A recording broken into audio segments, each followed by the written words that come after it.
श्री राधा वल्लभ संप्रदाय के महान रसिक आचार्य चाचा श्री वृंदावन दास जी ने अपने लाड़ सागर ग्रंथ में गोपीश्वर महादेव की वंदना की है। वे कहते हैं नमो नमो जय रसिक रिझावर वृंदावन कानन कोतवाल।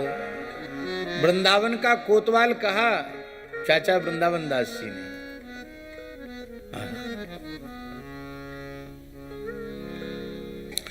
त्रिलोचना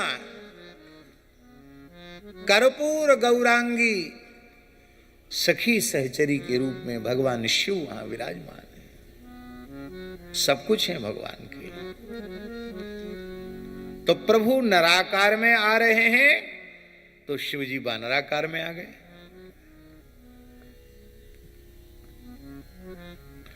सुग्रीव जी ने विवाह किया, अंगद जी ने विवाह किया, जामवंती जी ने भी विवाह किया। कोई बंदर ऐसा नहीं जो बिना ब्याह का हो। हनुमान जी ने ब्याह क्यों नहीं किया? सीताराम, हनुमान जी के कोई देखने वाले नहीं आ रहे थे क्या? हनुमान जी कोई किसी बात में कमजोर थे जो उनका ब्याह नहीं हुआ? बोलो।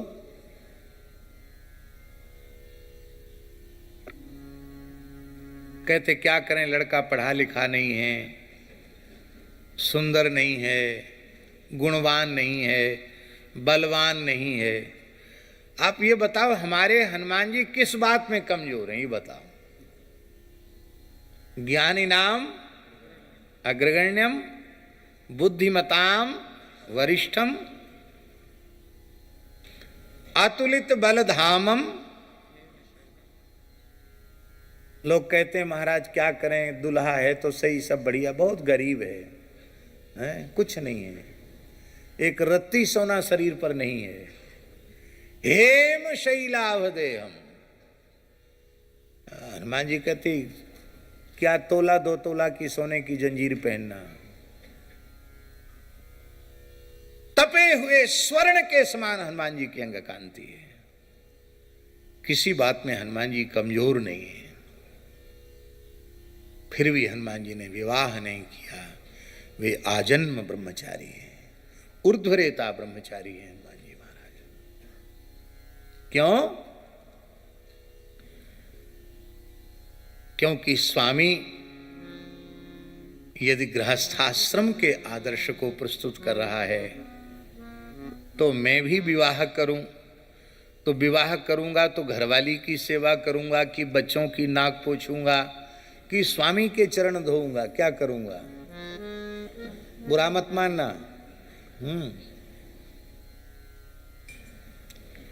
विवाह के बाद सब करना पड़ता है। करना पड़ता है कि नहीं? हमारा अनुभव नहीं है, आप लोगों का अनुभव होगा।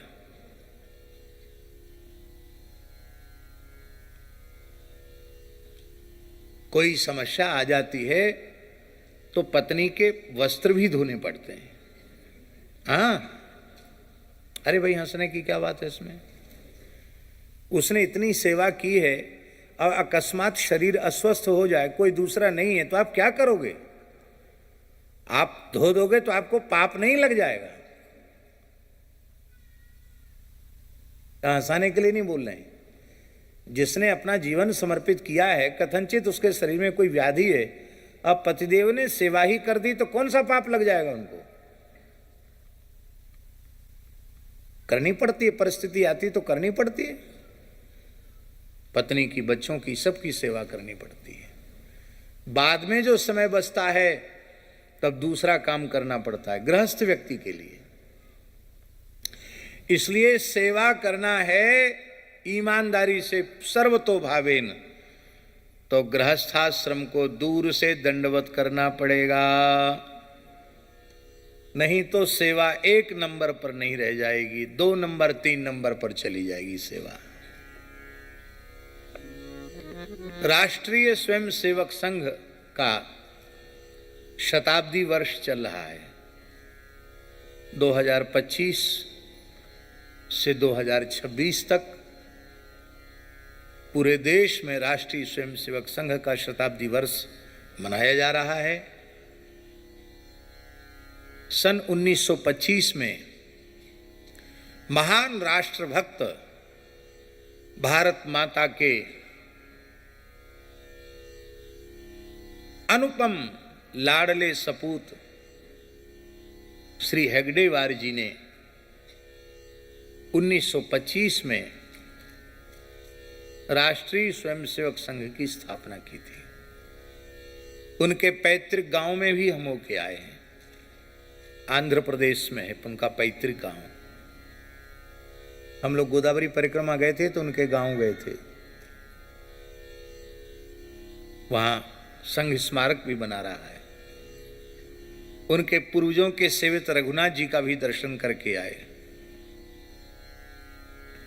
तो हेगडेवार जी ने जो राष्ट्रीय स्वयंसेवक संघ में ये व्यवस्था कायम की कि जो पूर्णकालिक प्रचारक है उसे आजीवन अविवाहित ब्रह्मचारी रहना पड़ेगा, ये नियमावली क्यों बनाई? आप इसके संबंध में विचार करें। ये नियमावली हेगडेवार जी ने इसलिए बनाई कि ईमानदारी से राष्ट्र की सेवा तभी कर पाएगा जब इस चक्र से मुक्त होगा। भगवान की सेवा, गुरु की सेवा, गौ की सेवा, संत की सेवा करना है तो इस प्रपंच को हाथ जोड़ना पड़ेगा। हम ये नहीं करें कि आप लोग भी हाथ जोड़ लीजिए, क्योंकि हमारे कहने से भी आप हाथ जोड़ेंगे नहीं और जोड़ना भी नहीं चाहिए। हिंदुओं की संख्या घटती चली जा रही है भाई, बहुत खतरे की बात है ये। हिंदुओं की संख्या घटनी नहीं चाहिए, हिंदुओं की संख्या खूब बढ़नी चाहिए।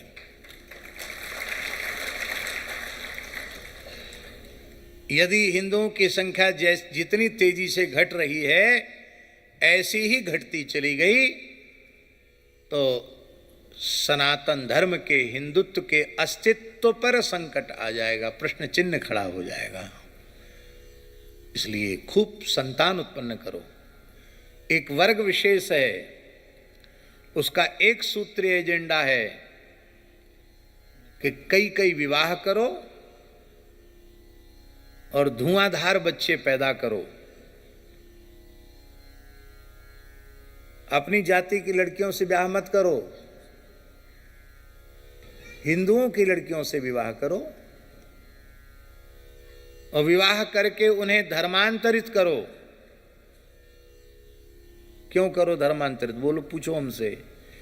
इसलिए धर्मांतरित करो कि उनके मत पंथों में ये उनकी आज्ञा है, उनके जो मजहब हैं या उनके जो धर्म हैं उनमें ये आज्ञा है कि मुसलमान यदि किसी गैर मुस्लिम लड़की से विवाह करता है तो कुरान उसे मान्यता नहीं देगा, उस विवाह को इस्लाम के अनुसार वैध नहीं माना जाएगा। तब क्या करना पड़ेगा? बोले पहले जिस लड़की से वो विवाह कर शादी कर रहा है उसका पहले धर्म परिवर्तन कराओ, उसको मुसलमान बनाओ, कलमा पढ़ाओ, फिर विवाह करो। और दुर्भाग्य की बात है जिस मजहब में स्त्री जाति का सबसे अधिक अपमान है, तिरस्कार है,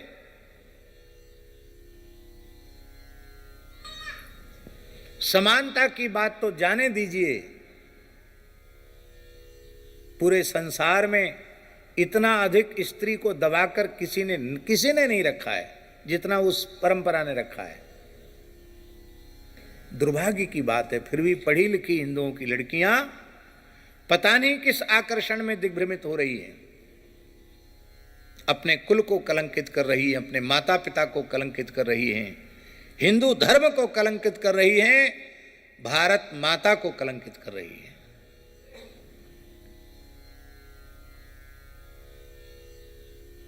स्वयं तो नरक की ओर जा रही हैं, अपने दोनों कुलों को नरक की ओर लेके जा रही है।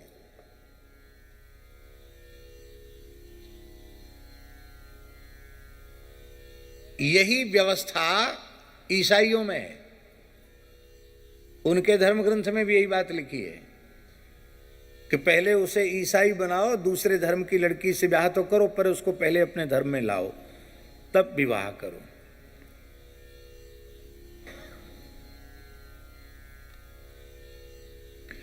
हिंदू निरंतर घटता चला जा रहा है। पाकिस्तान से अधिक संख्या हिंदुस्तान में मुसलमानों की है, और देश का दुर्भाग्य है फिर भी पढ़े लिखे लोग उन्हें अल्पसंख्यक कह रहे हैं। देश की प्रत्येक राष्ट्रीय सुख सुविधा पर पहला अधिकार उनका है। आपने इसके पहले कभी सुना था खुलकर इतनी बात कहने वाला कोई?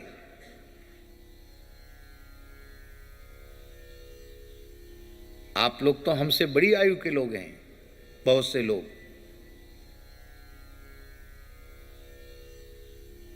बहुत तेजी से हिंदुओं की संख्या घट रही है, और ये राष्ट्र की सुरक्षा के लिए, धर्म सदाचार के लिए बहुत खतरे की बात है। इसलिए विवाह करना चाहिए हिंदुओं को, संतान उत्पन्न करना चाहिए, परिवार नियोजन बिल्कुल नहीं कराना चाहिए। गर्भपात, भ्रूण हत्या जैसा भयंकर महापाप जो ब्रह्म हत्या से बढ़कर के है, ऐसे भयंकर पाप में सहभागिता कभी नहीं करनी चाहिए।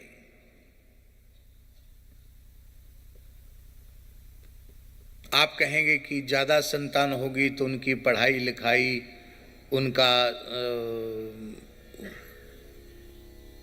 उनका कैसे पोषण भरण पोषण होगा, कैसे अपनी जिम्मेवारी हम पूरी कर पाएंगे, ये प्रश्न हो सकता है। हम एक बात आपसे पूछते हैं, हम आप जब पेट में थे तब चिंता करते थे क्या? यहाँ आप लोग मकान बनाते हो तो शौचालय अलग बनाते हो, स्नान घर अलग बनाते हो, कमरा भी अच्छा, क्रॉस वेंटिलेशन हो, हवा हो, प्रकाश हो। जहाँ भीतर पेट में रहे हो ना 9 महीने, वहाँ ना कोई क्रॉस वेंटिलेशन, वहीं सिर, और सिर जहाँ रखा था ना हम लोगों का, एक तरफ मल की थैली, दूसरी तरफ मूत्र की थैली, नीचे सिर ऊपर पैर थे हमारे।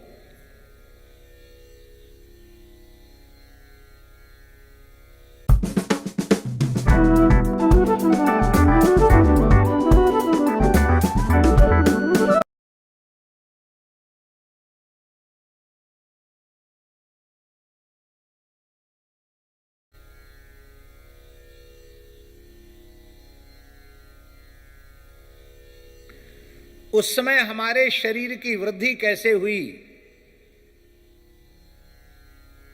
इतना बढ़िया देह कैसे बन गया, पेट में हमारा किसने पोषण किया? हमारे यहां धर्मशास्त्र में लिखा है, सरक्षिता रक्षत यो ही गर्भे, जिसने हमारी गर्भ में रक्षा की है वही गर्भ के बाहर आने पर भी हमारी रक्षा करेगा।